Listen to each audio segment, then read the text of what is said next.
mga ka-Quezon. Wala mo na kasi tayong landmark na maipakita sa kanila dahil wala mo na tayong landmark na lumaban. Puro lang mga malalaking truck na nanggagaling ng Bicol. Dapat tulog yan. Puyat! Ako! Puyat! Ako!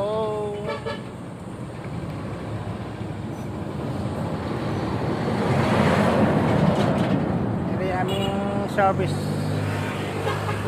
Papahinga lang kami. Hindi kami sa Gumaga-Quezon. Antok. Tulog. Suicide. Ano ito? Suicide? Suicide ko na yan.